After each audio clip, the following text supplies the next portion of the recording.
All right, we are back finally after a long, long time to record the latest episode of the RadJunk podcast. I'm Joe Alonzo. This is my wife, Sam. We own RadJunk, Rad Bar, and Really Rad Weekend, as well as the RadJunk podcast. Here we are. Hello. It's been a minute. It's been quite a minute. I think the last time we recorded was in December. Yeah, that sounds about right. And it's now June. And a lot has happened. Oh my goodness. Has happened. We've been a little busy. We've been a little busy. So, I guess first order of business is some updates. Yeah. So, shop's going strong, bar's going strong. Really Rad Weekend planning is deep in the planning phases. Unfortunately, Molly isn't with us anymore. She is occasionally when we need some help. She drives down. She moved out of state for some family things. And so we have been insanely busy without her, and we miss her dearly. We do. We really do. You said that like she she died. She's very much still alive and well, just alive and well in Tennessee, not at RadJunk. Yeah, exactly. So we've been, it's just been Joe and I at the shop, and we have Kenna there on Thursdays, and also our friend Kenny has been helping out too. But neither of them are people. They're not staying at the shop by themselves. So one of us has to be there at all times. Yeah, exactly. So we are basically run ragged. Yeah. Well, we also have a bar and a 3-year-old and a convention to plan. So it's been a little bit busy, which is why we haven't been doing this. We're here now. We're going to get back on this. I think we're going to try to start recording on Wednesdays or, maybe every other Wednesday. We'll see. Yeah. So what we've done since Molly has left, we had originally, when we first opened, we were open every day but Wednesday. And then when Molly worked for us, we decided to go 7 days a week because we could split the workload across the entire week. And now that she's gone, we're going back to being closed on Wednesdays.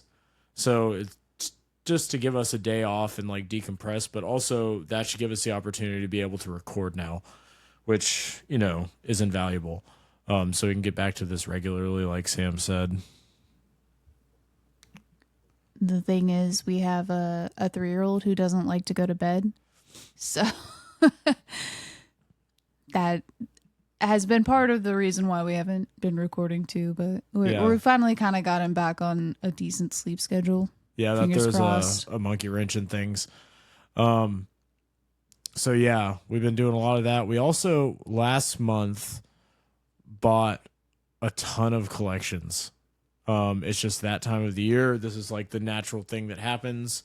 I know since COVID times, we haven't had a lull or the seasonal ups and downs that we did prior to that.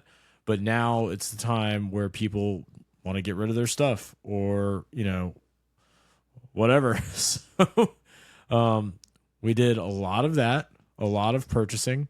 It was insane. April was, I think, probably one of the biggest buying months that we've ever had. Yeah. Yeah. We spent a lot of money. Yeah. But we got a lot of really good inventory.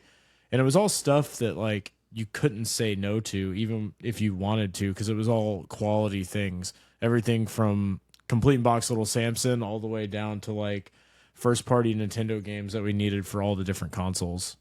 Gosh, we got a ton of GameCube stuff, which has never happened. We have since sold through most of that, but oh yeah, that's true. I bought that lot that was I think it was 300 GameCube games. Well, not only that, we did buy that huge lot of GameCube games, and then after that, we just kept getting people's GameCube collections. That none of them were as big as that, but people were bringing us a lot of GameCube stuff. It was great. Yeah, GameCube is still popular. It's never been super hot for us. It's been popular. I know a lot of people do really well with GameCube, and we do good with it when we have it. but it's one of those things where we didn't really target it hardcore unless it was key titles. But Wii is still going strong. NES is as strong as ever. Everybody thinks that the cartridge-based systems are not doing that great, but the NES is like thriving. It is. I don't know. I think it kind of depends on the area too. Because we spoke with some vendors at SoCal Gaming Expo that were saying that they weren't doing quite as well with NES currently, but yeah, we do really well with it. Like, we have a lot of customers that are going for complete NES sets, so we just, we try to keep as much of it as possible. Yeah, exactly. I think the only cartridge-based systems that aren't doing so hot right now are Super Nintendo. Feels like it has a lull, but people are still buying it. I feel like it's ramping up some. Yeah. And then Genesis always kind of is in a permanent lull because it's Genesis. Yeah. Well, and I don't know. I don't know if that's just an us thing, because we've consistently getting really good Genesis stuff, and like, man, it just doesn't move. Yeah, not at all. But yeah, that's kind of how the shop's been going. Like Sam said, we have Kenny and Kenna helping us out quite a bit, a couple days a week, and then we just hired a new person and potentially hiring someone else on Saturday. So that'll help like relieve some of the stress and the strain of just the daily operations once we get them trained up and like ready to go. So that'll be good. The bar, it is now the season, as they call it here, where tourists are in town. People are going out trying to find stuff to do. So it's starting to ramp up. We got, let's see. What did we get recently? We got Pulp Fiction relatively recently. That's a pinball machine by Playtronics in Chicago Gaming, or Play Mechanics. I can't remember the collaborative name. I don't know. But it's styled like an old school pinball machine, but it's a modern game, which is pretty rad. I currently have the 6th highest score on pinside.com, which is kind of an accomplishment for me because I'm not very good at pinball. Good enough, I guess. Yeah, I guess. What else is going on at the bar? I'm trying to think. I mean, since December, we had a Sound Voltex a couple months ago. Probably after the last time we did this podcast. Yeah, I think that was February or March. I don't remember. The months all kind of run together, but we got a Sound Voltex.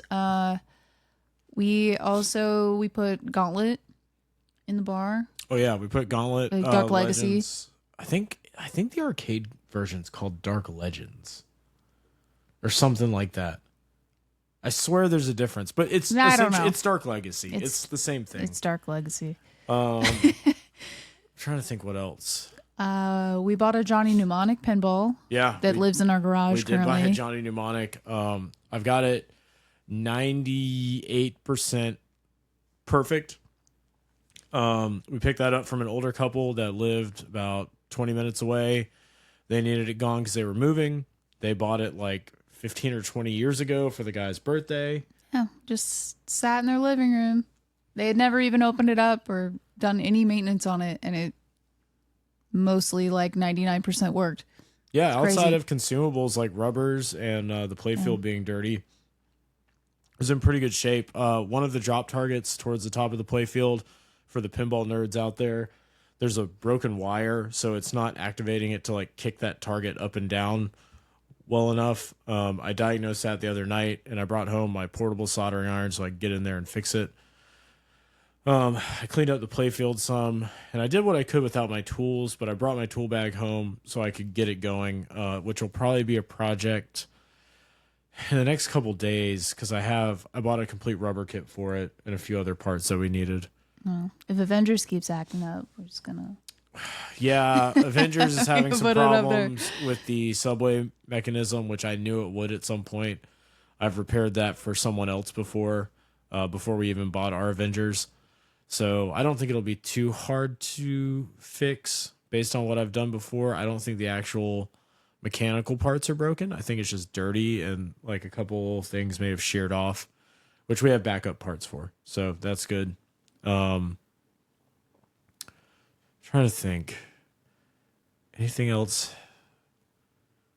Got some more shop stuff. Repaired a bunch of Pokemon games the other night. I found a box just full of games that were marked non-working. And so I sat up until 5 a.m. repairing games. It was a lot of trace repair, a lot of dirty boards, loose legs on ROMs and things like that. So broke out the scope and soldering iron and got to work and knocked out a lot of those, which is good. I've been replacing lasers and PS2s like crazy. Constantly. PS2 has been so hot lately, like I can't keep them in stock. And like I will repair a big stack of them at a time and then they're immediately gone. Like I don't have the rate at which DualShock 2s break, like I can never keep up enough of those working ones to go with all the PlayStations that I'm fixing. So now you're having a lack of controllers versus consoles? Yeah, and I don't know if you've ever taken apart a DualShock 2, but they are awful to work on. And what's the difficult part of them? They really suck to put back together, to be honest with you. And also, like, I haven't quite figured out, I don't know. I think something with the motherboards goes wrong, which like I don't really know how to fix. And the motherboards on those are like a thin plastic. So it's not like a solid board. It's like a... Does that have to do with the button sensitivity or the pressure sensitivity? I think it does. Like analog buttons? Yeah, they are. I think something just shorts out in those boards. And like, if you've ever plugged in a PlayStation 2 controller and they just like are going nuts, which happens a lot, you know, sometimes it happens constantly. Yeah. If like your start button doesn't work, normally you can just take that apart and like clean it. But you know, once your sticks start doing some crazy stuff, like I'm sure it is repairable, but I don't know how at the moment. So it's, you know, we'll start tearing into them and seeing what we can do. I also want to apologize if I start sniffling or sneezing or coughing. I've got a little bit of con crud, which took like 2 days to set in. I thought I was safe, but apparently I was not. Nope. So here we are. Well, you know, we spent a lot of time around a lot of people. Yeah, so let's get into weekend. that. This past weekend, we traveled to Pasadena, California for the SoCal Gaming Expo. SoCal Gaming Expo, right? Not Retro Gaming Expo? Yeah, it's a SoCal Gaming Expo. Okay. Well, I'm pretty sure it's SoCal Gaming Expo. You guys know what we're talking about. Yeah. So we... Our friends from Pixel Game Squad took over the SoCal Gaming Expo. And since they always come to Really Rad Weekend, and we've known them for 10 years at this point, maybe more, we decided to fly out, make it a little bit of a vacation, and then go enjoy the con and support them. And so Sam booked us some plane tickets and a hotel, which was the host hotel, which was pretty cool. And we left. Yeah. It was super cool because we were supposed to, you know, we're trying to make a vacation out of this because, like, normally when we go to conventions, we're vending or, you know, putting it on. So I was like, you know what? We're gonna just go and relax. We're going to have an extra day to hang out. You know, we leave Friday and we'll land in California at noon. No, that's not what happened. They had other plans in Atlanta. Yeah. So... basically anywhere you go from our tiny airport, you have to go to Atlanta and then fly out from there. So it's a 40-minute flight to Atlanta, right? So we get to Atlanta, we get on our next plane to Pasadena, well, to Burbank. That's where we flew into. We get on the plane, we sit for a while, and they're like, "All right, this plane is no good. Like, y'all got to get off." And we're like, "Okay, sick." I don't know if anyone's heard, but apparently planes are falling apart in the air. Mm-hmm. And I think that's what they were worried about with ours. Yeah. So they grounded us, which was fine. However, we didn't leave for another like 7 hours or something. Yeah. It was like 4 or 5. thought it was longer than that because we didn't land. We were supposed to land at noon, and we didn't get there until after 7. Well, we didn't. We got to the hotel about 7. Yeah, but it was only 30 minutes. It also took a long time to get our rental car and Oh, that's true. do all that. But I mean, it's still like it was.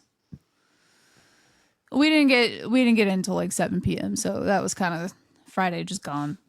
Yeah, it was a waste of a day. But when we got there, after we dropped off our bags and stuff, we met up with Aaron or Riff from Pixel Game Squad, and he was showing us around. We ran into Pat while we were there, and Aaron goes, "You want to meet Logan Paul?" Apparently. So the other thing that was happening at this convention was the Classic Tetris World Championships, which is like competitive Tetris on a level that is literally the World Championships. People from all over were there just to compete in this. And I guess Logan Paul was there to play against Blue Scoot, who was the person that recently beat Tetris and like kill screen the game. So that was kind of cool. We ended up not getting to meet him. We got sidetracked and he was gone by the time we wrapped up what we were doing. But touring the convention center before the convention was going on was really cool because like that place was pretty massive, but not so massive it felt too spread out. Yeah, they did. Their setup was really nice. Like they did a really great job. Also back to the Tetris thing, like I knew that Tetris was serious business, but I think I didn't know how serious. And like we got to watch these guys play and it was wild. Like, and these kids were like probably 14, 15 years old, just like. Yeah, I think they were averaging between 14 and 16 years old. Doing some crazy stuff. I'm like, I didn't know that Tetris was this serious, but yeah, I learned. It was wild. I guess they had qualifying on Friday night. So then we picked up our badges and all of our stuff. And then we went to find dinner. We found a cool little ramen place that was around the corner within walking distance. That was really good. I think it was called Mr. Sato. Something like that. Yeah. I don't remember. I can't remember. The great thing about where we were staying is that it was super walkable. Like we didn't, we got a rental car and we didn't even use it. So I think the farthest we walked was about a half a mile. Yeah. For anything that we needed. So then we went back to the hotel room and crashed, got up early the next day. We had like the elevated passes, I guess like the VIP passes, so we could get in early to the vendor hall. And there was a lot of people in line waiting to get in. There were a lot of people. Which was crazy. It was wild. So we get inside, we head straight to the vendor hall because we just wanted to like scope it out. And one thing we did is, Sam, tell them about the fruit roll-ups. So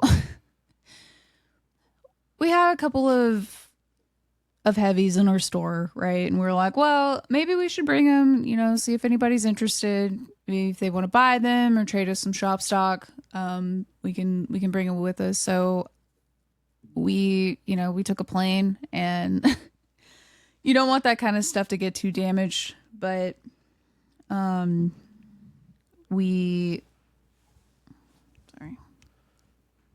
we found a box at the house that fit inside Sam's backpack. It happened to be a fruit roll-up box. Yeah. That was the size of, it fit basically, I don't know, maybe like 6 NES games perfectly total. Not that that's what we had in there. We had a couple. Yeah, so we brought with us, our complete box Little Samson. We brought Mega Man X2 and X3 that were both in the box. Complete box Mega Man 5 on Game Boy. And a complete box Mega Man 4 on Game Boy.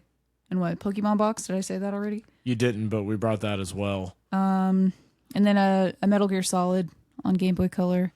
Yeah, we also brought our buddy Dylan, for those that remember him, R.I.P. Dylan.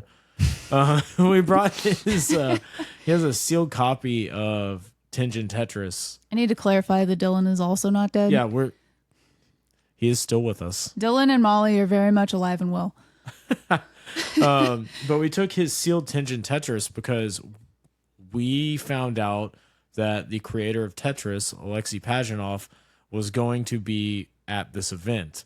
And so we were going to have him sign the sealed copy of the game.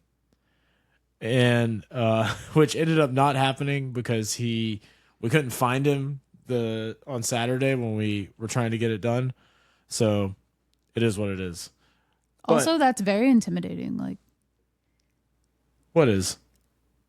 Meeting the guy who created Tetris. Yeah, that's true. Like, yeah. So, but anyway, we had all these games in a fruit roll-up box to protect them. But then I had the idea of, I'm just going to carry this around the show floor. Yeah, I think, some people be like, oh, you got these fruit roll-ups? And be like, yeah, you want one? And then you open it up and just like a box of little Samson. So, we're 50-50 on people who are impressed by that. And then the other half that are just disappointed that there's no fruit roll-ups. So, I don't know. It was interesting. Yeah, I thought it was funny. Definitely a mixed bag of reactions there. And basically what we were trying to do is we were trying to trade the games for either shop stock that we could get on the plane or sell them or trade them for something weird. Yeah. But right off the rip, we started walking around. We saw our friend Woodman Classics. He and his wife were there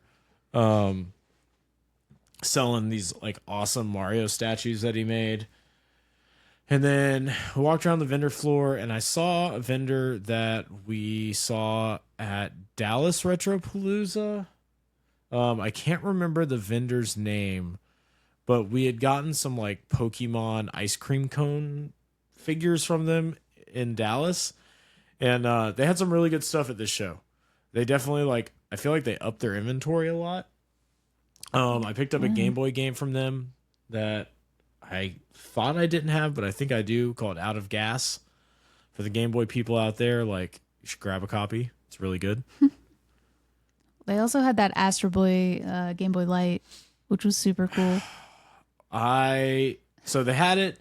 It was very clean. They were asking $400 on it. I was super tempted. So it's a translucent red Game Boy Light that has like an Astro Boy graphic on the front. And it was super tempting, but I couldn't bring myself to do it. I really, really thought about it.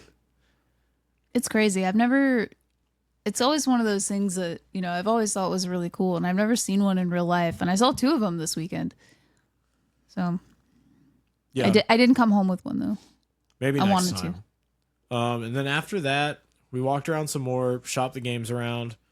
I saw a lot of Neo Geo Pocket Color stuff at this show compared to other conventions, because I feel like it's always a little light as far as Neo Geo Pocket Color games, which I love. So the second booth that caught our eye had Neo Geo Pocket Color games. It had lots of upscalers and stuff like that. It also had lots of super oddball Game Boy games, including the Roach game, which I meant to grab on our way out, and I totally forgot to look to see if he still had it. But then back behind the guy sitting on his table was a stupid Sea of Thieves controller that was sealed for $1,000. And this controller has been eluding me for years. The bane of Joe's existence. Well, we've been trying to get one since it came out, and just have never been able to get one. There was that one time where Handsome Josh thought he found one at GameStop. Well, no, GameStop, I was in the GameStop in the mall, and they checked their system and said that the GameStop in Pensacola got one. And so I sent Handsome Josh to go pick it up for me, and he calls me and he's like, "This is the thing you want? This piece of crap?" And I started describing. He's like, "No, this isn't the same." They had mismarked It had a skin on it or something, didn't it? It was like a Power A Xbox controller that had color changing paint that looked like the similar color scheme, but it was not the same controller. And it's just always been instances like that. And for those that don't know, the reason why that controller is so expensive sealed is it has a DLC code for Sea of Thieves that I guess is super desirable, so it drives the price up. And I don't care at all about the DLC code. I just want the controller in the box. That's it. Right. We've been saying we're going to get back into Sea of Thieves for like 5 years now and still haven't. Like, I don't need that DLC code. Well, now that it's multi-platform, like... True. But anyway, this guy had one, and like, I asked him if he would be willing to do some trades, and it was his personal collection. That was his booth that he was selling off to make space for other stuff. So unfortunately, he wasn't interested in trades, but he had like super cool stuff that it looked like a table that I would have. It was totally a U table. So we walked around some more. Lots of really cool stuff at this show. I think they had like 250 or 275 vendors. The vendor floor was huge. Yeah, it was It massive. took us forever to get through it. Like we got about 2/3 of the way through, and I was like, "All right, I gotta go get breakfast. Like we gotta take a coffee break. Like I'm hungry." So another thing we found, we were at the LA was it Game Tower? It was Game Tower actually. We were at the Game Tower booth. And I spotted something that I had been after for 10 years. It's called Racer Mate. And it's an NES game that is like the Super Nintendo exercise bike. But it's like, it's not a full-on bike. It's an attachment that connects to the Nintendo. And you hook up basically a bike stand that's like a dyno. And it reads the input from you cycling on your bike into the game, blah blah blah. And I've had the adapter to hook the thing up to the controller ports for years, literally 10 years at this point, I think. And I've never found the cartridge. And they had one, and I asked the guy running the booth how much for it. It was actually the owner of Game Tower. His name escapes me right now, but super nice dude. I've met him before. And it was $175, and I just, without hesitation, I said I'll take it because it was just one of those things that you don't see. Yeah. That's it? You got nothing? Yeah, no, it's super cool.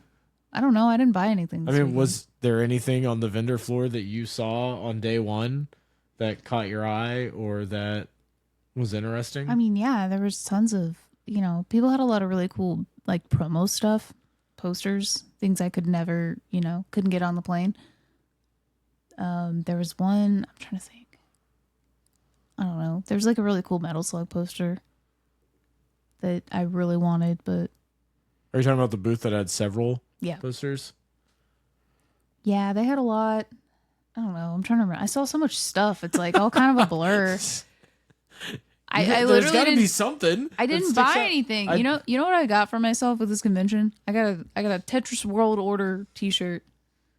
It looks like the like NWO like wrestling shirts, but it's Tetris. It's the only thing I got. You got some maracas. Oh yeah, I did get some Samba de Amigo maracas for the Wii. I kind of forgot about.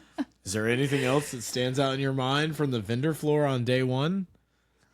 Like any particular items or anything that you thought was like silly or overpriced or underpriced? What's your consensus on the California scene versus the East Coast scene when it comes to pricing and game selection? I mean, the game selections are good, and I think, I don't know, I feel like it was kind of on par with every convention. You got some people you got a lot of people that are really good priced, and then there's always like a few booths that are super overpriced, because that's every convention I think you're ever going to go to. But I think for the most part, people were pretty on par, minus the few people that were selling, Gen 1 Pokemons for $100. But yeah, it was also that hurts me a interesting little that internally. Gen 1 Pokemon games over there were selling consistently for $80. Yeah. Whereas we sell them for less. I can't vouch for any other game stores in our area, but I think that everybody's probably priced relatively in the same window, but 80 felt like It's pretty high comparatively to everything that I've seen over here. Yeah. I mean, eBay prices for those are selling, right now for about like 65 bucks. Right. You can find them for a little bit less, but like overall they're about in the And we're $60 talking range. Gen 1, Gen 2. Yeah, like, your red, yellow, blue, gold, silver.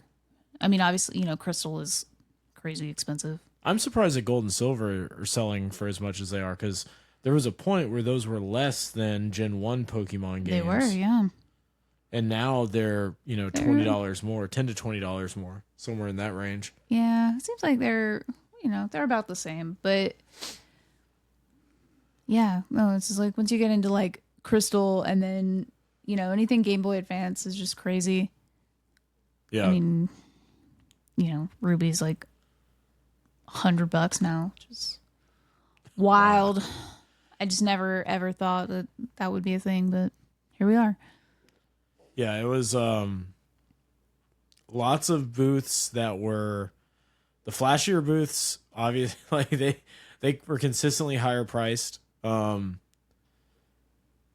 it was the little booths that were punching above their weight class that brought like really good stuff. Yeah. Like I saw some booths that were just selling crazy stuff that I didn't expect them to have.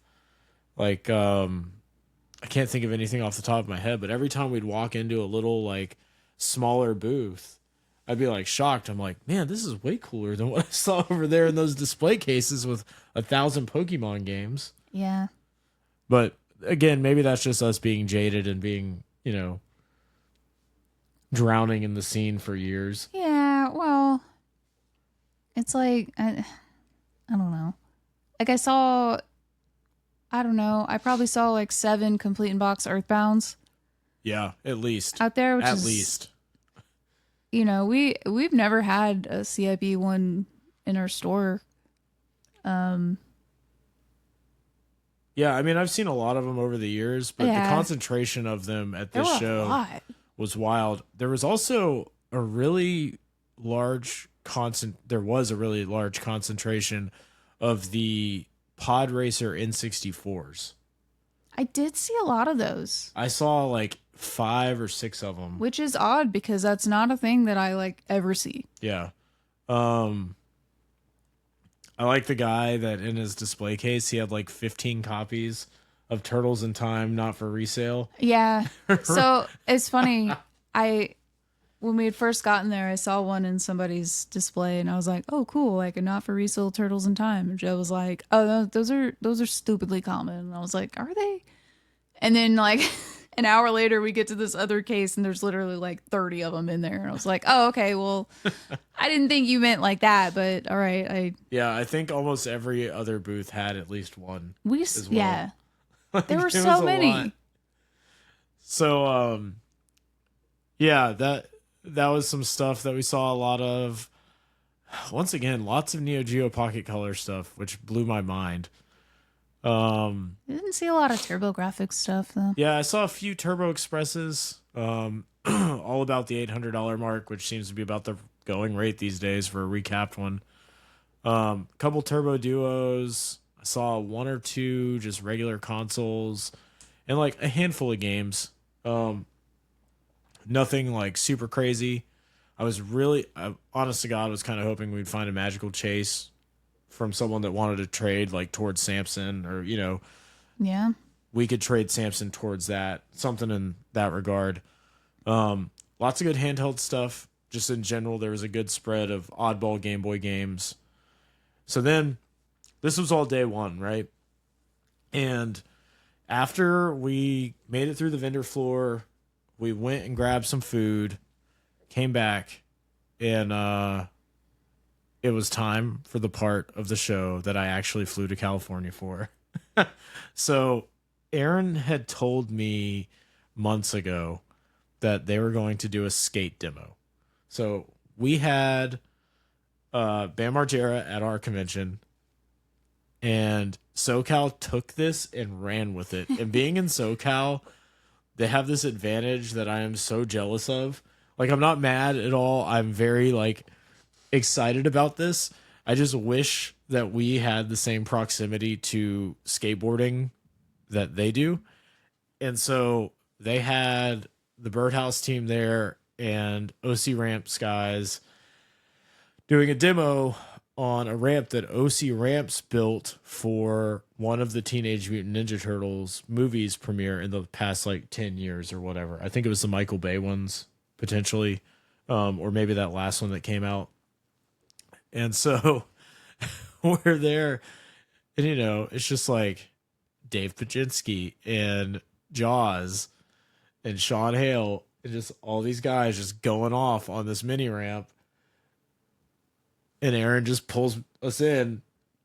Yeah, that was and super we're cool. like right up close to it and just like basically hanging out with these dudes. And I got to shoot some photos and I was super stoked. And I won't lie, I got a little emotional because it was like, this is the pinnacle. This is all these years of friendship and everything kind of culminated to this point. And it's one of those things where while we all met because of video games, we've all remained friends, not necessarily because of video games.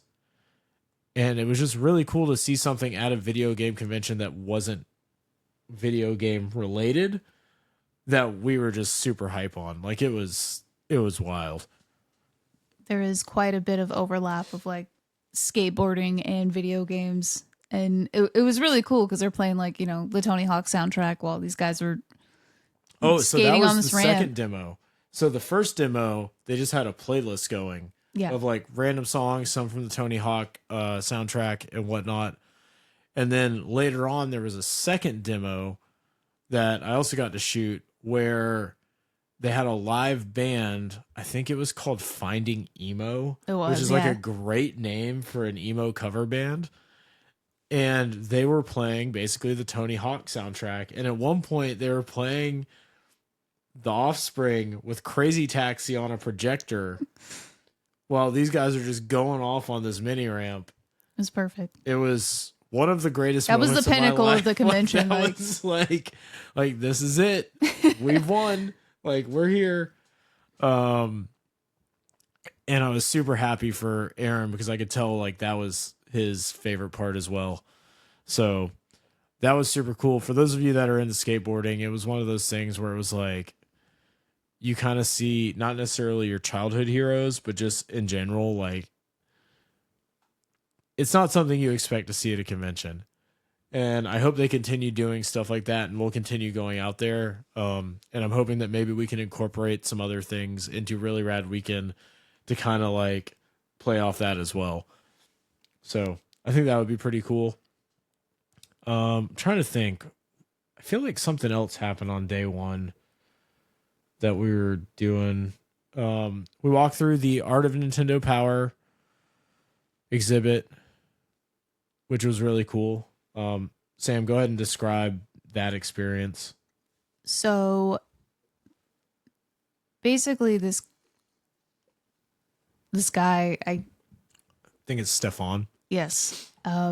He collects, you know, just the super oddball stuff. And he goes in and he's got all these artworks, like original drawings and like mock-ups of art that went into Nintendo Power.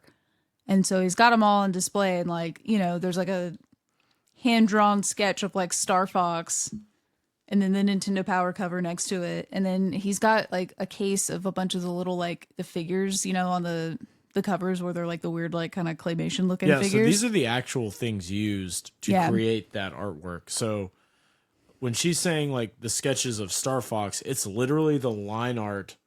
Yeah, that was used. The like original artwork to then go on the cover of Nintendo Power.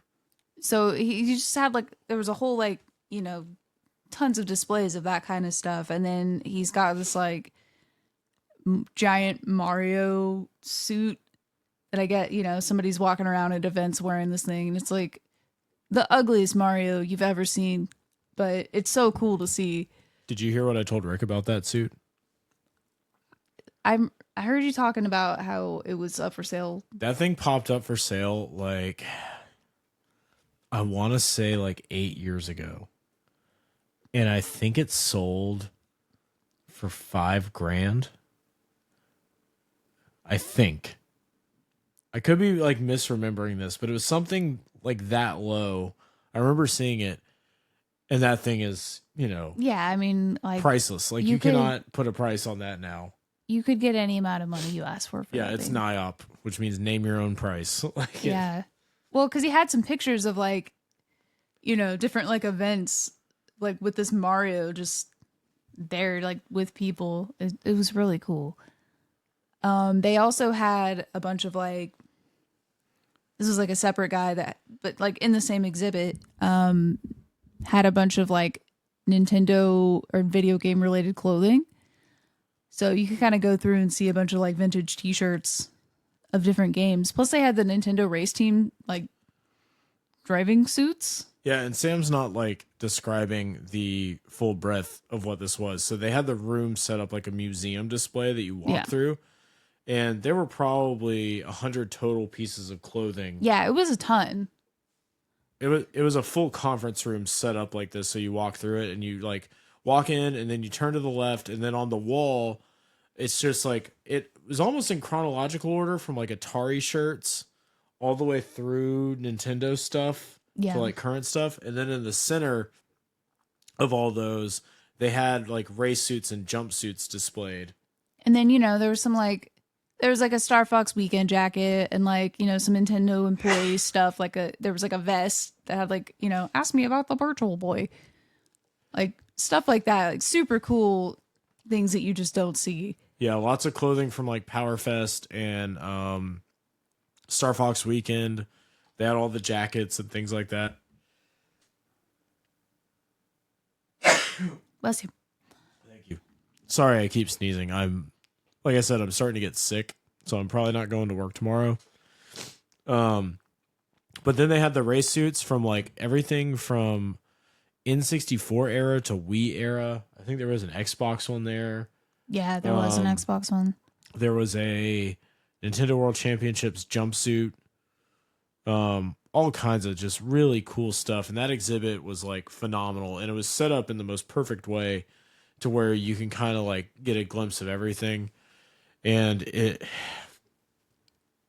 that's a whole different level of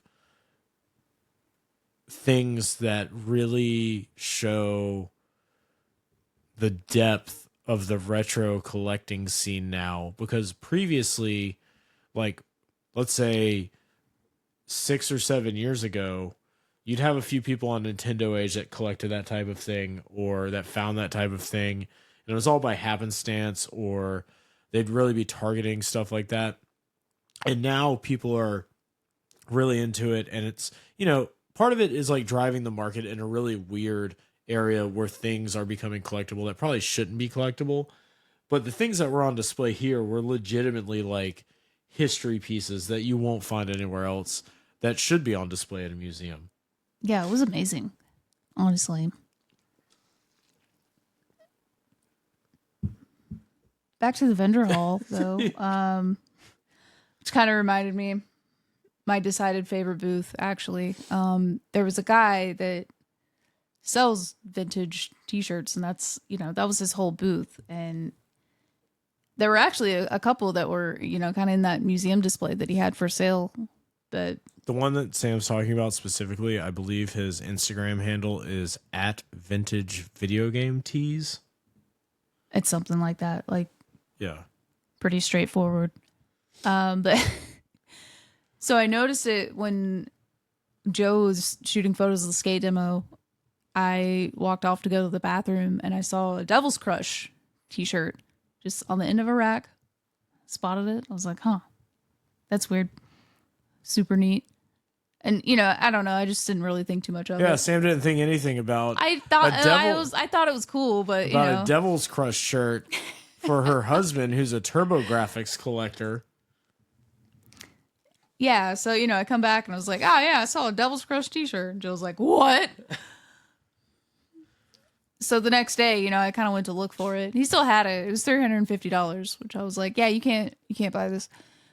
It's really neat, but yeah, that was a little bit of a stretch. And priced fairly for what it is. Yeah, Don't get me wrong. I probably, in hindsight, it was in good condition and it was a good price compared to what they sell for online. They're usually about $400 from what it looks like. Yeah. And his was in really, really nice shape.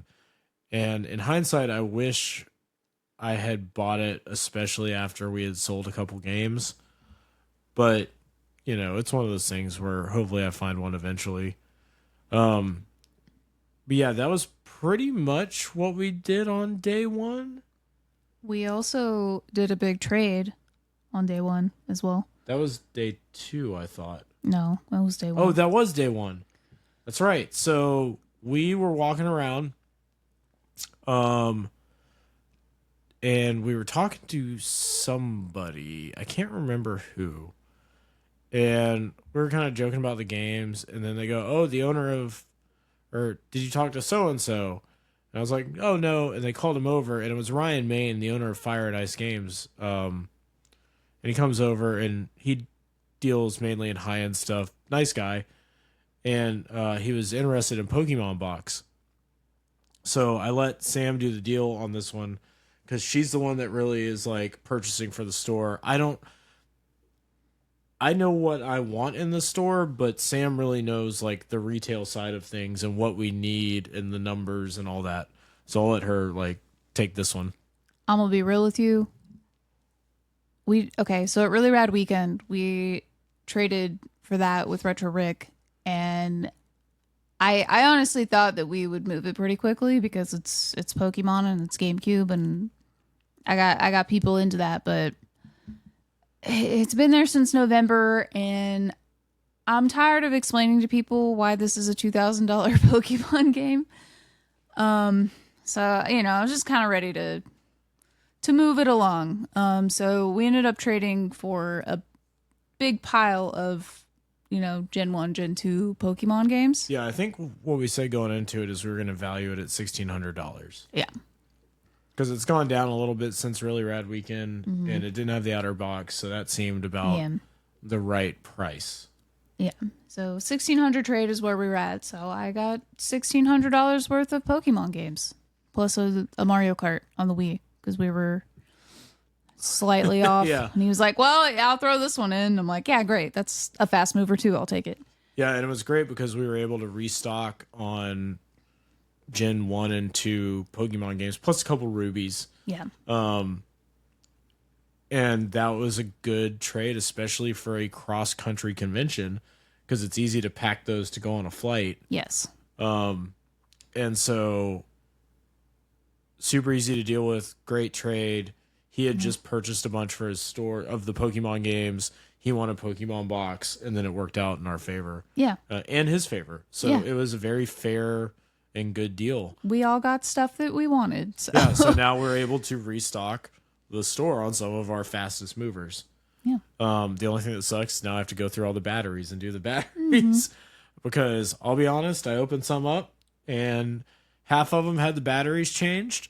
We won't comment on anybody's soldering skills, not that mine are the greatest in the world, but some were a little rough. So vendors out there, if you're changing your batteries, use flux, use a good iron, don't use a crayon or a candle, and do better. But anyway, they're not bad overall, and everything was in good condition, so I can't complain there. And don't use tape. For the love of God, do not tape your batteries in.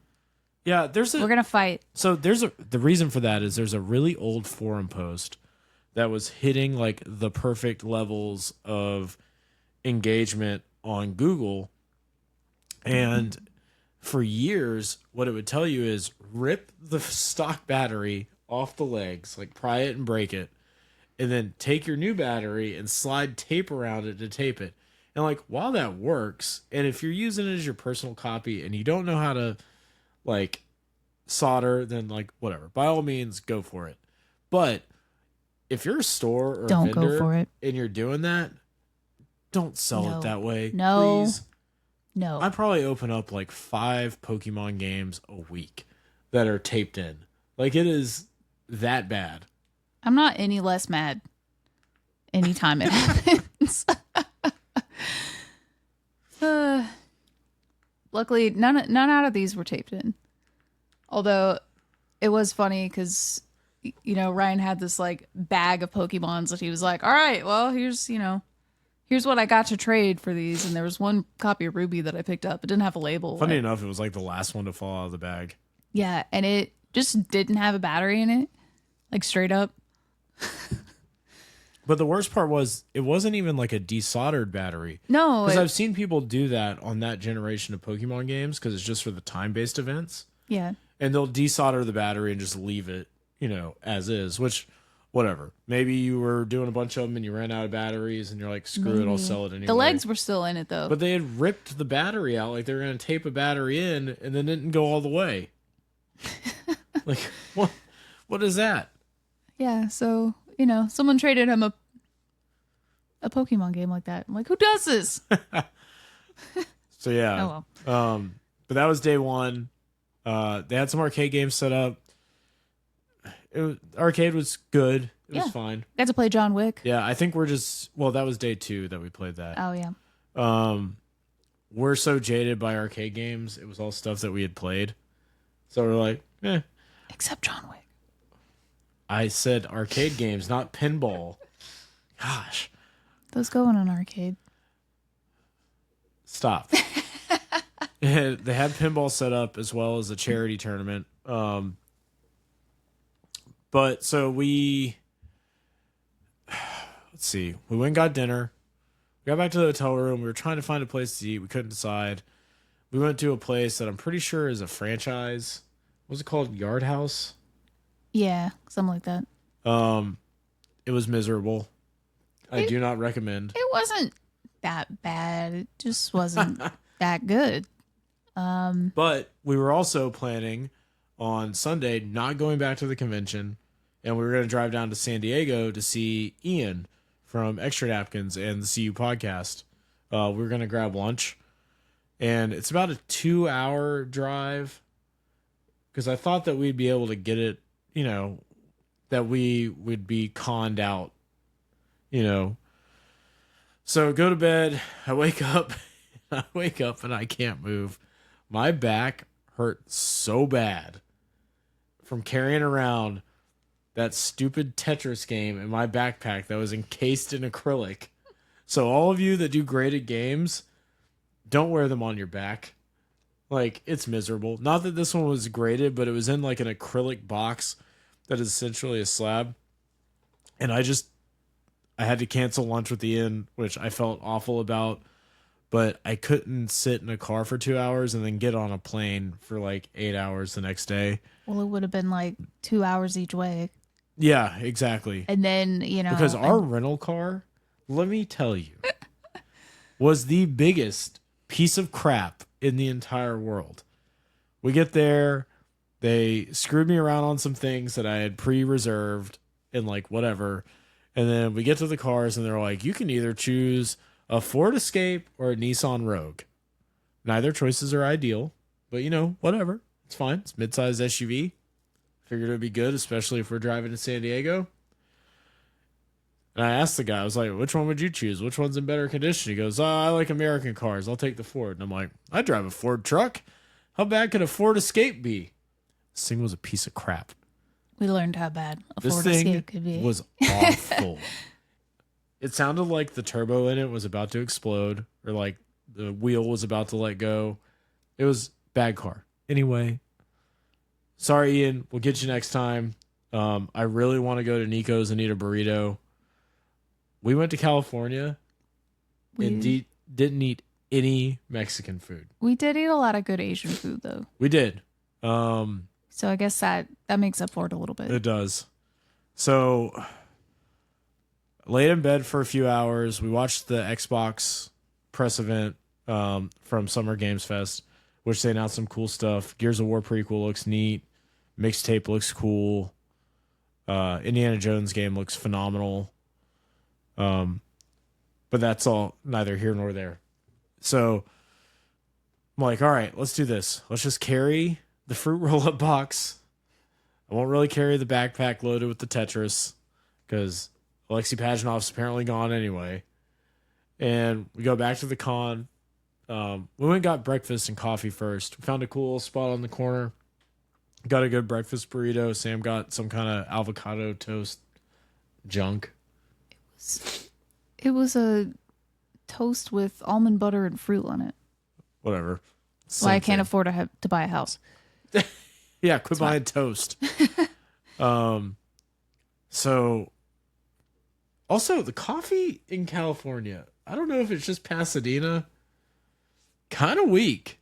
Yeah. We hit 2 different coffee shops while we were there, and both were bad. They were kind of not that great. I mean, the second one on day 2 was fine, and the food was really good. The food was great, but the coffee was pretty mid. Yeah, so we headed back to the convention, and we walk in, and we're like, let's play some pinball. They had a John Wick machine on display, which just came out a few weeks ago. We both played that, both put a game on it. I think it's pretty cool. The code's not there yet. I've never seen John Wick, so I can't speak on theme integration. Yeah, it was a little bit boring. We definitely own the superior Keanu Reeves game. Yeah, but I think you also said something that Ian told me, is that it felt like the theme didn't even matter. Yeah. I've also never seen John Wick, so. But it felt like you could be playing any like. Yeah, generic. It was kind of generic, and it was fine. It wasn't like. It had some cool shots. Do I want to buy one though? No. Probably not. I'd like to get my hands on a premium to play it, just see if there's any differences, and once the code develops a little bit more or matures, it could be good. But then I look over and they have was it for Extra Life? Yeah, it was. They had a Star Wars premium that accepted dollars. So everything was on free play except for this machine. And all of the money was going to charity. And if you set the high score for the day on the machine or beat the grand champion score, you won a prize. And I'm like, I average like 1 billion points on Star Wars every time I play it because we have one at the bar. And I'm decent at this game. So I go over and I play it. And the person in front of me, Sherry, I saw your name on the board. I think her score was like 469 million or something like that. I'm like, nothing. That's easy. Tell you what, the difference between a Star Wars Premium and a Star Wars Pro is more substantial than almost any other Stern I have ever played. The metal ramps have a weird incline compared to the plastic ramps.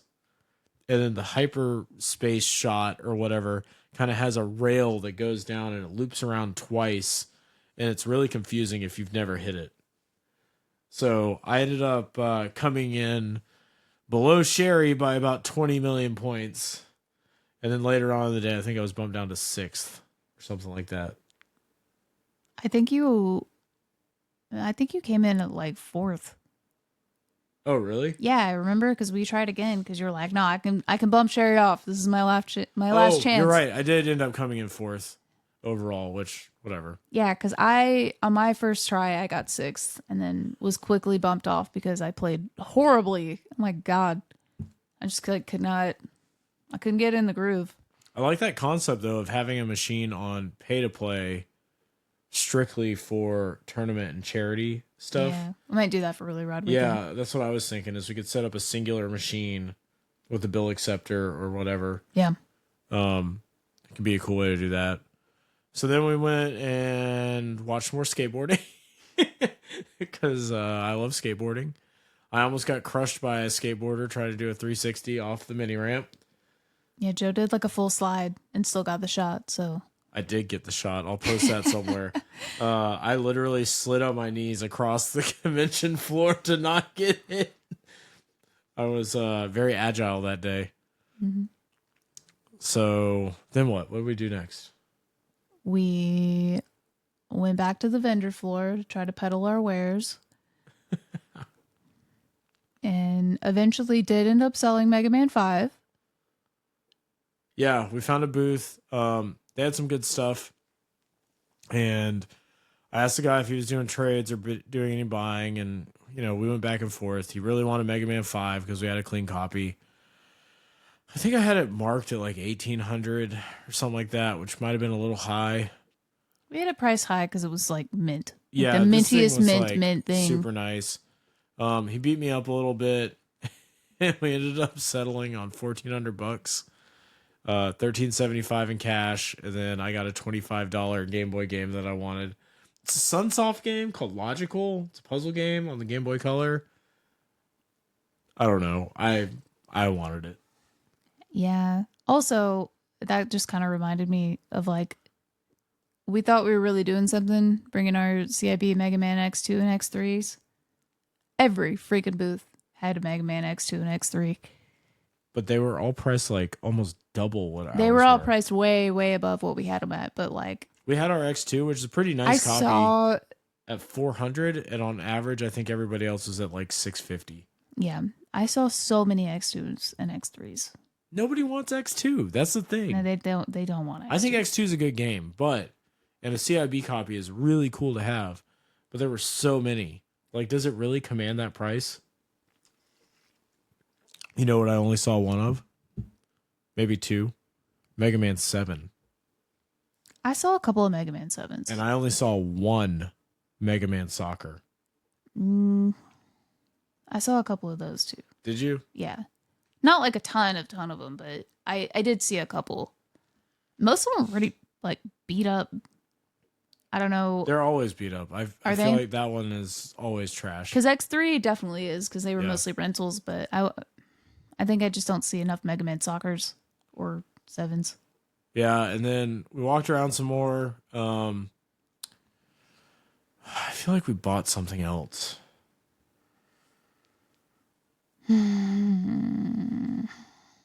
Oh, I bought this water bottle. I bought an Initial D water bottle, which I'm currently drinking out of. Yeah, it's pretty sick. It's got Mako's Sil 80 on it.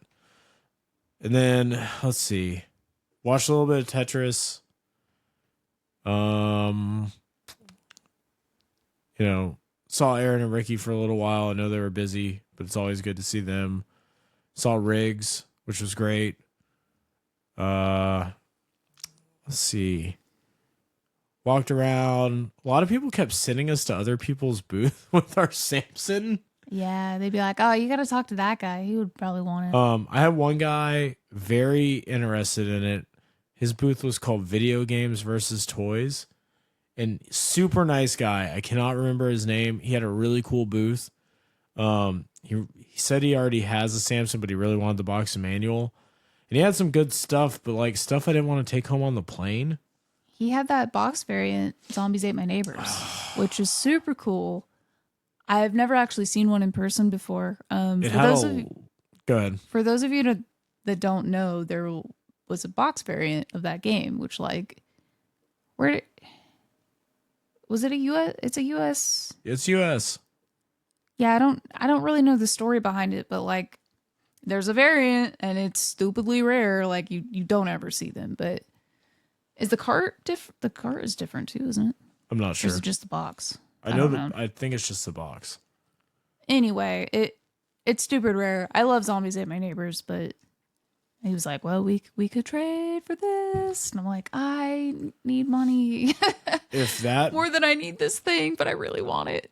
if that box hadn't had some of the edgeware that it did, I probably would have done that trade. Because he said he would have thrown something on top, so maybe that plus like a Pokemon game or something. Yeah, Would have been cool to have, but I think the problem is that would have gone into the collection and yeah, like never I would. left. I can't get rid But I of mean, the that. same thing would have happened if I found a Magical Chase. Yeah, So that I would have mean- been harder. I mean, that would be way harder to sell than a Samsung. I did from that booth. I ended up buying a old Hookups skateboard, which Hookups was a brand that always had like cartoon, like quote unquote sexy ladies on it, and they're collectible now. And he had one priced like really well, and so I snagged it. I think we're gonna hang it up in the bar or something. I have to have Aaron ship that to me. But we walked around, and then we came across a booth. We walked back towards the booth that had the Sea of Thieves controller. And then they told us to go over to the next booth. It was a guy named Punky. I can't remember the name of his booth, but he had some really cool stuff. And he was definitely interested in doing a trade. He had like a Hagane and a CIB Musha. He had a Sega DS16 cart switcher from the kiosk, which was really cool. He had a Caltron 6-in-1, which I almost just bought cash because I kind of missed mine, and his was priced very fairly in the current market. But the one thing that sucks is as we were walking up, a guy was walking away, and he had just bought the one thing that I was actually after, which was a Panic restaurant. This is twice now that this has happened at a convention. Technically 3 times. Well, no, because at Dallas Retropalooza, there was the person that had the wagon that I ended up trading Senti to that right before they got to our booth got rid of a Panic restaurant. And then that same day at Retropalooza, there was a vendor on the end that had a Panic restaurant. Dave came to get me to go look at it, and they sold it in the time that it took Dave to get to me. Well, that other guy that we had talked to potentially about an Earthbound was like, oh yeah, you know, I sold a Panic restaurant. I can't remember if he said early in the day or the day before, but he also had one that he had sold. So, yeah, that was one that I was willing to pay up for, because the current market price is not too bad. It's expensive, but considering, you know, what we had sold this weekend or what we brought to trade, like I was willing to like work some deals because I really want to reacquire Panic Restaurant because my copy ended up going to Rich, which is fine. It went to a good place. But I really love that game, and that has always been like my chase piece, like more so than Samson or stadium events or anything like that. So it was just funny. Like I'm constantly missing this game. But yeah. So one of these days it'll happen. Yeah, hopefully. But what else? What do we do from there? I don't know. I don't know what we did after that. I think we just kind of walked around a little bit more. We tried to hunt something down for Joey. Yeah, we were trying to find something for our kid. Ended up getting him, you know, one of those little like World of Nintendo like Mario figures. Yeah, like not the tiny ones, but the one on the card that's like an action figure. Yeah, it's actually a cool one. Yeah, we got him like a little Tanuki Mario. Like it's cute. One funny thing that happened on day one that I didn't talk about was that we're walking to lunch with Kathy, and we're like probably 5 blocks away from the convention. And this kid stops us on the street. I say kid, he was probably early mid-20s. Super nice guy. And he stops us and he goes, Are you guys RadJunk? We're like, what? We're all the way, we're 2,000 miles from home. Legitimately. And like, he asked if we were RadJunk. And of course we said yes. And then he asked to take He took a picture with us. And then he's like, why are you in town? And then we're like, the convention. And he's like, oh, I don't even think he knew the convention was going on. He just recognized us off the street. Yeah. Well, he said that he had seen us in like, you know, a bunch of Pixel Game Squads videos and stuff. So that's fair. Yeah, I don't know. Bizarre. I don't know. It was neat. Yeah, that was kind of cool. So RadJunk is coast to coast. Yeah. Worldwide, baby. Maybe that's alluding to something. No, it's maybe. But yeah, so that night con wrapped up. We watched a little bit of the Tetris like semifinals, which was insane. Dropped our stuff off. Finally got to go get like some real dinner. We went to Mama Lou's, which is what? Was that one of the like? Tell them about Mama Lou's. Okay. They have really highly rated soup dumplings, which we ordered, like and some of the best in the LA area, right? Yeah, yeah. They've got a few locations, but yeah, there's people love those soup dumplings, and I can understand why. They were really, really good. Well, is it some of the best rated soup dumplings or dim sum as a whole? I think it was the soup dumplings. Okay. Yeah, because But it's a dim sum restaurant. It's a dim sum restaurant, but God, and that menu was overwhelmingly large. They had so much stuff. We just ordered we ordered some dumplings and this like beef wrap, which Yeah, for the food nerds, they had imagine an Asian style, almost Italian beef crossover wrapped in like a thick egg roll wrapper and fried. So it was like a hot pocket egg roll. delicious. And then yeah, we got the soup dumplings, which were amazing. And we got these like fried coconut buns that were basically like if you order crappy Chinese food and you get like the Chinese donut, it was like a way better version of that. It came with like some condensed milk that you can dip it in. So freaking good. I'm gonna be dreaming about those forever. Yeah, and then we went from there. We grabbed a drink at a speakeasy called 10 and a quarter. That's hidden below a sports bar, which was really cool. Yeah, you have to go down into the basement, and then you definitely feel like you shouldn't be there because there's like all their coolers and stuff. And then you go into a phone booth, and you have to pick up the phone, and then just wait, and it'll ring, and then they eventually like unlock the door so you can come in. That was pretty cool. Yeah, and then after that, we're pretty exhausted, but I was really craving ice cream. So we went to a place called Salt and Straw, which is a franchise, and I'm jealous of anybody who has one near them because they had a strawberry, honey, balsamic, and black pepper ice cream that was out of this world. It was really good. Yeah, it was super good. So we woke up the next morning, headed to the airport, flew home. It was rough. We were exhausted. Yeah.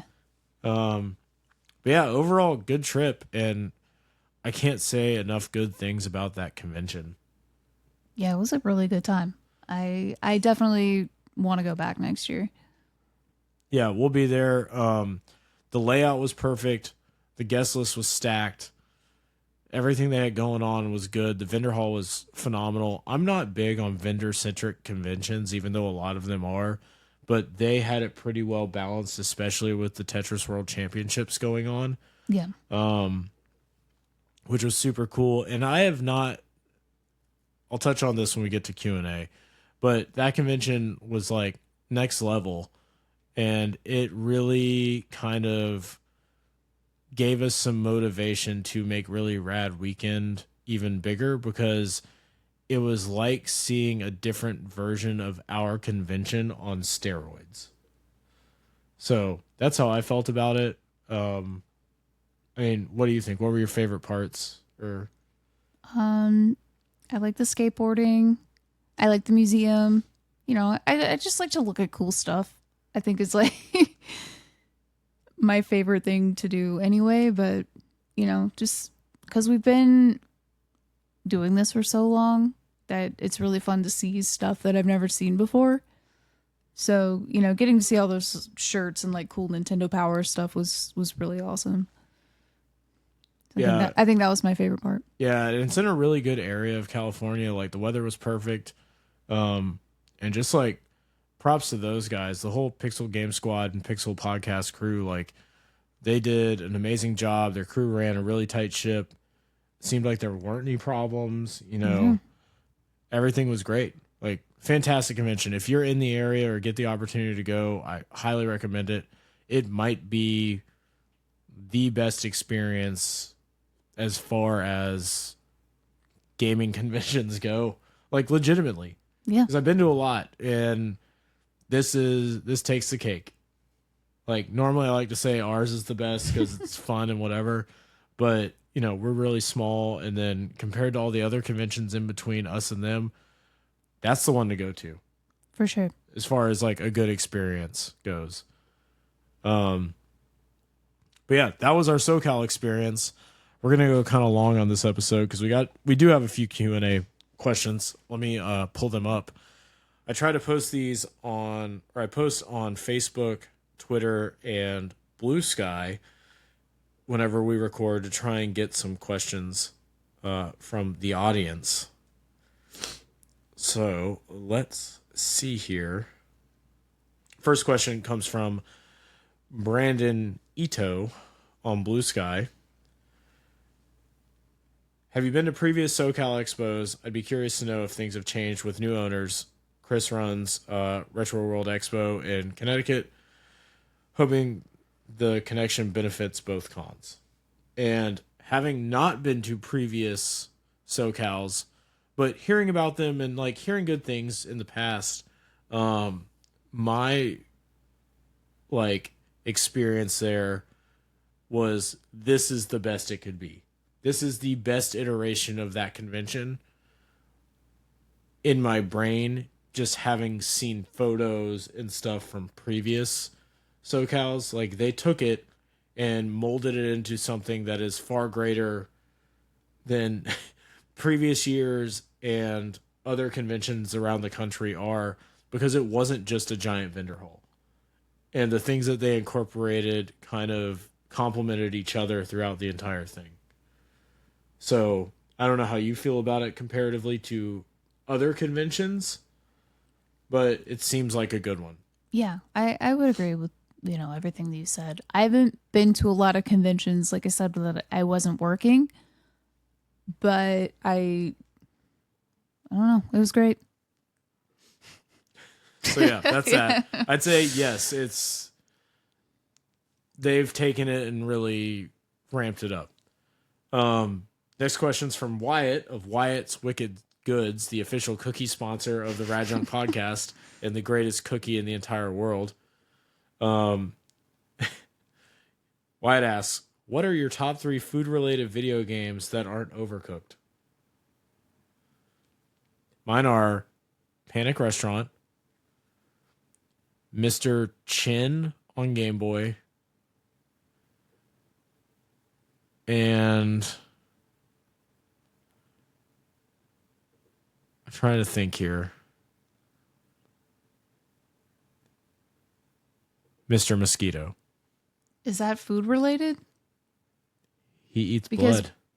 Oh my god. Okay, I don't. Actually, I'm changing I feel from like that doesn't count. I'm changing from Mr. Mosquito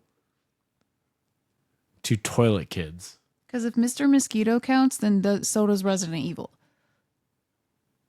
So I'm gonna go Panic Restaurant, Mr. Chin, and Toilet Kids.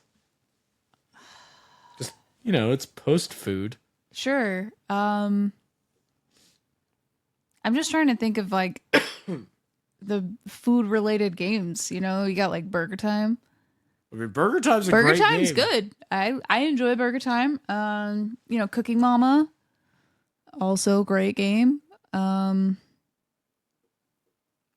don't know. Does Breath of the Wild count? You have to cook a lot in that, because that would definitely be number 1. If so, I don't know. If Joe gets to count Toilet Kids or Mr. Mosquito, then I get to count that. The next question comes in from Aaron on Facebook. Did you get a Nico's burrito? Unfortunately, Nope. not. My back is a piece of crap because I'm old and fat, and we did not get Nico's. However, we're going back to California, not just for the expo. We're probably going to go for some other things, and we were going to get a Nico's burrito. I might even have Ian ship me a Nico's burrito. That's not going to be good by the time it gets here. What if you reheat it in the sous vide? If it's packed in dry sous vide ice? burrito? It's going to be If you've ever listened to Extra Napkins, you would know that the only way to reheat a burrito is in the sous vide. Does that not get like moist? That's the idea. Seems like it would get soggy. And then Blake on Facebook asks, mind control or brain control? Mind control? Brain control, 100%. You can use 100% of your brain, you're unstoppable. Ben Hall asks, can I see the Game Informers? No. Yes, because I want to shout out Game Informer, because recently they had a deal where you could subscribe for 2 years to the newest iteration of the magazine for like $20. And I've been getting the magazine, and the print quality is a lot lower than it used to be.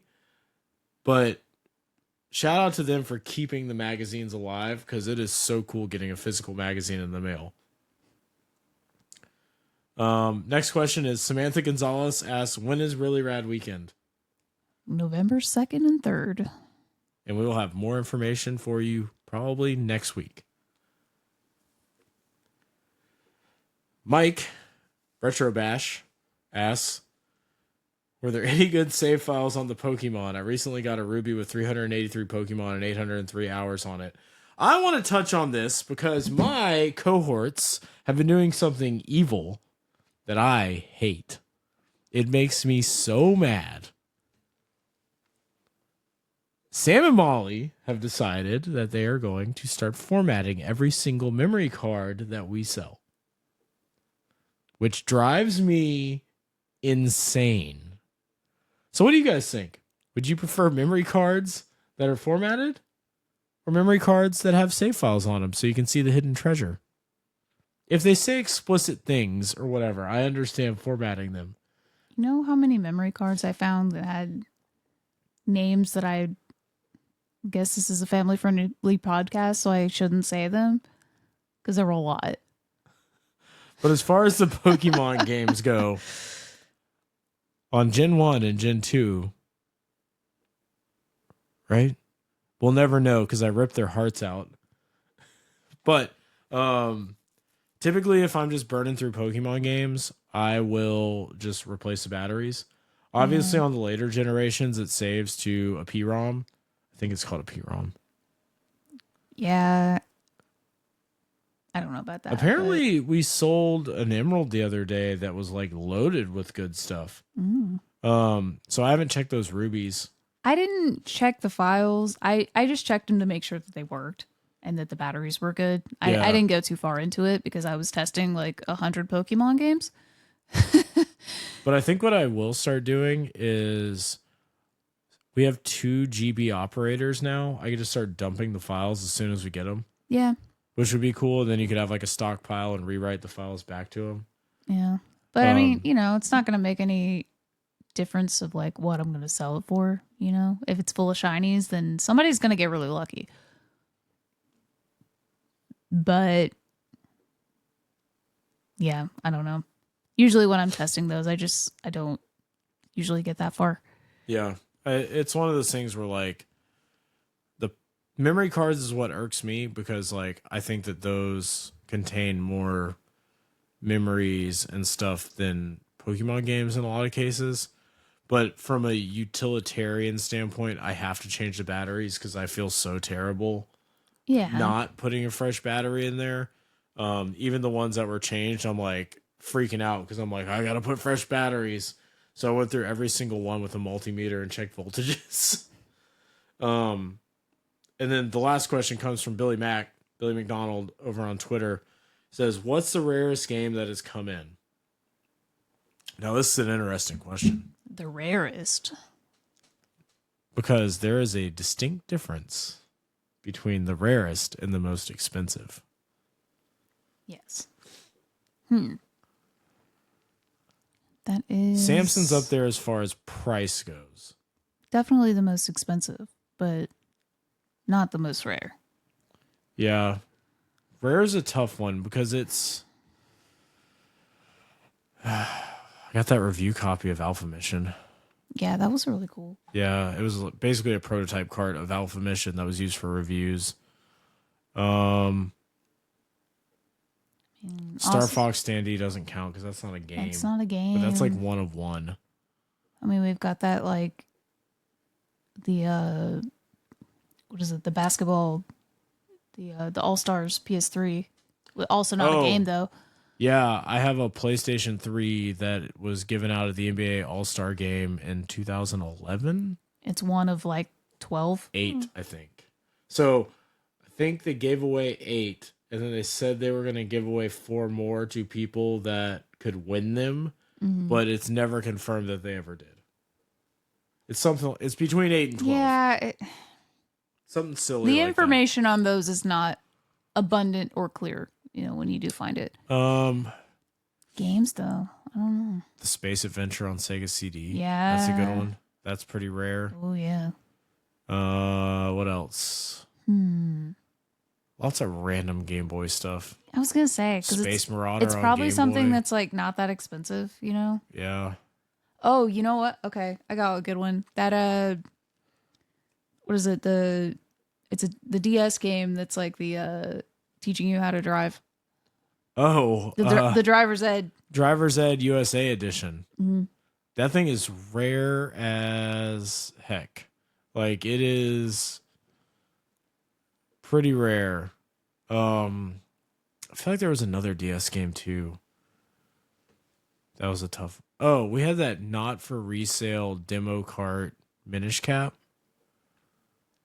Yeah, but we've had more than one of those come in. but not the demo NFR. Yeah, no, that's true. Because there's two versions of that. For those that don't know, there's an NFR, which means not for resale, and then there's one that's the demo, Yeah, not for that's resale true. cart. That is true. That's only like the first 3 dungeons or something like that. Mm-hmm. Man, what's that? What's that rabbit game on the Atari? Oh, Springer. yeah. That's pretty rare. Yeah. Yes. I would say Jack Bros, but I have 3 copies of it No, right it's now. not Jack Bros. I don't know. I'm gonna Gold stick to Card that. Zelda. Oh my god. Yellow Card Zelda. Misprint Final Fantasy VII. Yeah, I'm gonna say that the Driver's Ed game. That's my final answer. Yeah, the Driver's Ed game's up there. Space Marauder's stupid rare, guys. I'm telling you, like, not even trying to like pump the price, but that game it never comes up for sale. There's a few right now, and they're all like $200. If you need a sealed one, I know where you can get one. Shh. Emily the Strange on DS. Game's also stupidly rare. Mm-hmm. I don't know. There's been a lot of stuff. That Samson's pretty cool though. It is pretty cool. This goes back to us having seen everything. I was excited when it came in because it's exciting to have something like that. Well, because we've never had one before. But I've seen 1,000 Samsons in the True. time that we've been doing this. Now, that CIB Mega Man 5, that's pretty rare Yeah. and really cool. It was real nice. Yeah, it was so nice that Sam thought it was fake. I did. I was really sweating.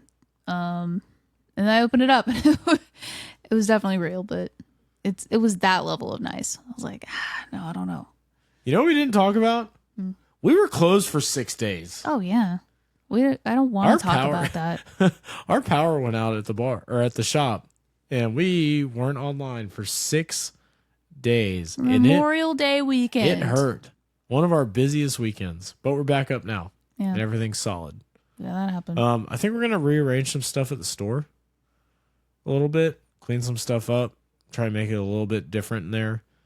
We're also about to do a huge merch drop pretty soon, probably the next few weeks. Some new shirts and stuff. Shirts, hats, socks, underwear. Socks. I don't know. All the things. See what I can do. These sinus meds are starting to hit me pretty hard. All right. Anything else you want to talk about since we haven't talked in a while? I'm sure there's a lot, but There's probably a lot, but we're hitting that hour and a half mark, and it's 2 a.m, so yeah. I think we're good. Like Sam said earlier, we're gonna try and start doing this regularly on Wednesdays. We might also shift the schedule to do it Saturday nights after we close the shop, because we could probably sneak an hour in there. Potentially. But we're getting the game room rearranged too, to where we can do some things a little bit more efficiently and effectively. It's just, I know we've been saying this for like a year, but it's just taking some time, and even more so now that we're short-staffed. However, we've hired some people, and we should be in better shape pretty soon. So that'll be good. We've got some really rad weekend announcements coming up soon. If you know anybody that wants to be a guest or anybody you'd like to have out, throw a suggestion our way.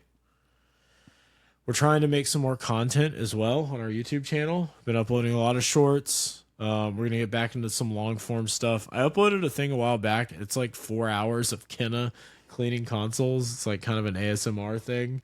It's set to some really cool music. I won't lie. if you're into synthwave. It's good for the background, so just throw that on. What else? We might be heading to Arkansas in October for Retrofest, which our friend Rick is putting on. Who else is on California? It's always nice to see him and Michael.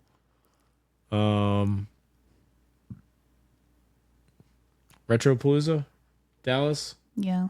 We'll probably be there. Yeah. And then really Rad Weekend. Yeah. But in the meantime, if you like this podcast, please subscribe to it on whatever your preferred podcast platform is, or subscribe to our YouTube channel at youtube.com/RadJunk. Smash that like. While we were down and out of power, I started developing an online store, which might have some products on it soon, but we'll see. So keep an eye out for that as well. But, yeah, is there anything else happening recently that I missed or soon? I feel like there's something I'm forgetting. Oh, Azalea CityCon. Yeah. At the end of July. I think it's the 21st and 22nd. If you're in Mobile, we'll be setting up the game room out there. So, come play some retro games. That's put on by our friends. They're more of like a general convention, but it's very artist focused, which is cool. They have a great vendor hall. Yeah, a lot of artists, if you're into cosplay, this is the convention to go to. Yeah, absolutely. So make sure they're running early bird tickets, I believe, still. So that's Azalea CityCon, and it's only like an hour away, 2 hours away. Yeah, that's, I guess, about an hour and a half, maybe 2 hours. And it's a great time. We have a lot of fun at that convention. So that's the next one that's really coming up. But outside of that, trade night, all the other things. But what are you doing? I was checking the day for trade night. I think it's the 6th. It is July 6th. I was dead on. You were. We're going to be closed July 4th, by the way. So that'll be... Yeah, Thursday. That's a Thursday. Yeah. Clearly, it's time for bed. Yeah, it's time for bed. We love you all. We are back. We've got some more stuff coming out. But thank you for listening. Like I said, subscribe if you want to, if that's your thing. If not, whatever. If you have friends that like video games, share the podcast with them. Buy games at RadJunk. Drink beer and play video games at Rad Bar. Go on vacation at Really Rad Weekend. Just stay rad. And see ya. I don't know how to end it. How do I end it?